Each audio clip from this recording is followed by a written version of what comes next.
L'objectif de la journée, c'est vraiment essayer de répondre en fait aux problèmes des personnes déficientes visuelles. Donc ce n'est pas une journée de conférence où c'est des activités de recherche qui sont présentées, mais ce qu'on voulait, c'est d'abord écouter en fait les personnes déficientes visuelles, donc que ce soit des parents d'enfants déficients visuels, des associations, etc.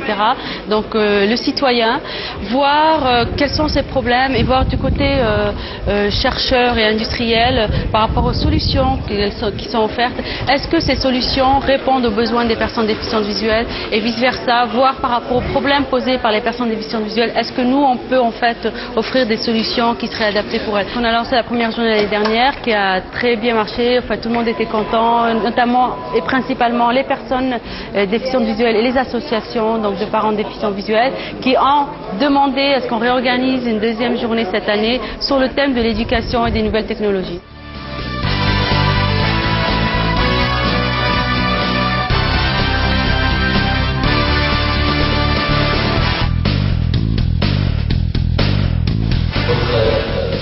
Réunion se déroule dans un contexte un peu particulier. D'abord parce qu'on vient de voter à l'Assemblée la loi sur le handicap, qui pour la première fois dit qu'il y a un droit à la compensation du handicap pour que les citoyens soient égaux entre eux. Et donc ça prouve bien que le lien entre la vie quotidienne des hommes et des femmes de ce pays et les nouvelles technologies eh bien, doit se trouver à ce carrefour. Il y a des besoins. Et ces besoins, quel besoin plus clair, plus fort du citoyen que le besoin de compenser le handicap. Et nous sommes bien persuadés, beaucoup plus que les autres, que ce lien peut être fait par les nouvelles technologies bien plus que par les techniques anciennes. C'est la raison pour laquelle la manifestation que vous faites aujourd'hui nous intéresse. Il faut qu'on arrive à trouver cette connexion qui fasse que les gens qui vivent ici disent bien tiens, c'est ici que s'est créé l'outil qui permet d'améliorer la vie au quotidien de l'ensemble de nos concitoyens. C'est notre ambition. C'est un peu utopique. Mais si les politiques n'ont plus d'utopie, ils auront rarement de résultats. Et je crois que vous croyez à l'avenir. Le chercheur croit toujours qu'il va trouver quelque chose et il ne sait pas ce qu'il va trouver. Le politique, c'est complètement l'inverse. Il veut toujours avoir quelque chose de concret sous les yeux pour pouvoir le donner à ses concitoyens. Eh bien, essayons d'allier l'utopie, c'est-à-dire l'espoir, avec le réalisme, c'est-à-dire la technique, et à ce moment-là, je crois qu'on arrivera tous ensemble à faire un monde un petit peu meilleur. Merci beaucoup pour le travail. Et merci pour tout ce que vous faites et tout ce que vous allez faire.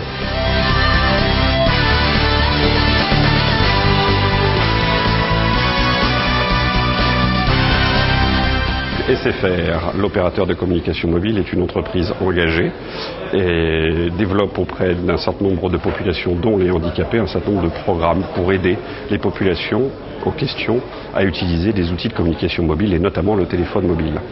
Dans ce sens, la fondation SFR-CGTEL a été créée il y a plus de 4 ans maintenant et développe depuis plus de 4 ans un certain nombre de programmes de recherche et de développement avec des institutions académiques pour favoriser l'utilisation de la téléphonie mobile par les personnes handicapées.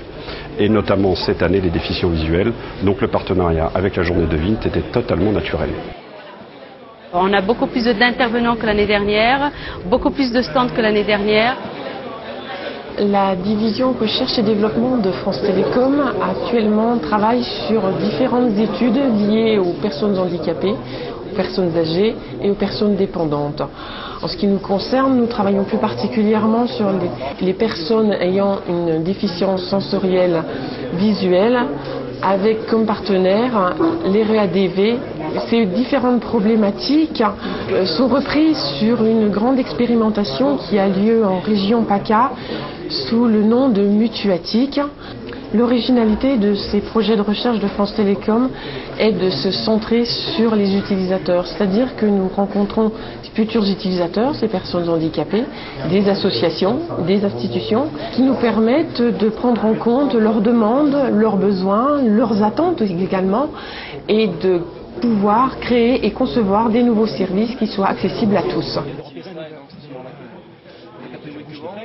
apporté quelques produits, bien sûr, il en existe plusieurs, nous avons apporté les plus représentatifs. Alors le système de lecture pour mal et non-voyants, parce qu'aujourd'hui c'est le principal problème, la lecture, et posé sur la vitre du scanner. Hop, il y en avait déjà une. Le kit là est fourni avec une housse et une sangle de transport. Bon, tout à l'heure j'en ai déjà scanné une. Astérisque, 0,15 € la minute. Des systèmes de bloc-notes avec une plage tactile braille. Et un autre côté, un côté un peu ludique, c'est-à-dire la souris tactile qui permet, ça aussi, c'est de jouer entre les mâles, les non-voyants et les voyants. Ça c'est quelque chose de très important. Je vous présente VocalPress notamment, qui est un logiciel qui va permettre aux déficients visuels de lire la presse quotidiennement sur leur ordinateur et de manière très très simple. Donc le principe est tout bête, j'allais dire. Tous les matins, vous lancez VocalPress. Vous pouvez de manière très simple télécharger le journal ou les journaux auxquels vous êtes abonné. Et instantanément, vous avez accès à la liste des rubriques et des articles du journal. Et vous pouvez ainsi, de manière très très simple, grâce à une synthèse vocale, écouter les articles qui vous intéressent.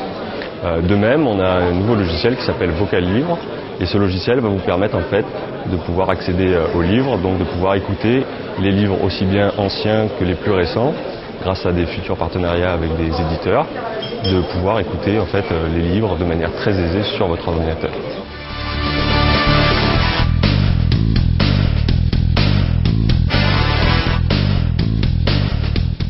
En fait, le but de ce projet est de nous faire donc développer un logiciel, mais surtout de le tester par des personnes qui sont en dehors de l'ESSI. Et donc, c'est une première démarche de voir la réaction de personnes extérieures à l'ESSI par rapport au projet. C'est ce qui permet de tester déjà notre première façon de réagir en tant qu'ingénieur, futur ingénieur. Les enseignants et donc les personnes qui ont participé ont été vraiment ravis de cette expérience. D'abord parce qu'on découvre nos étudiants sous un nouveau jour. Donc des étudiants qui peuvent être timides ou inquiets ou qui se donnent complètement dans la journée, qui vont vers les gens, qui aident. Donc c'est formidable de voir ça. Et puis je pense que pour eux c'est pareil, un peu c'est un moyen de se rapprocher des enseignants. Et puis tout ça, ça fait un esprit au niveau de l'école, quoi. Ils ont un but. À un moment donné, il y a eu un but cette journée qui fait un peu fête parce qu'on a partagé le repas ensemble, etc. Et donc ça change les dimensions, c'est plus le côté scolaire.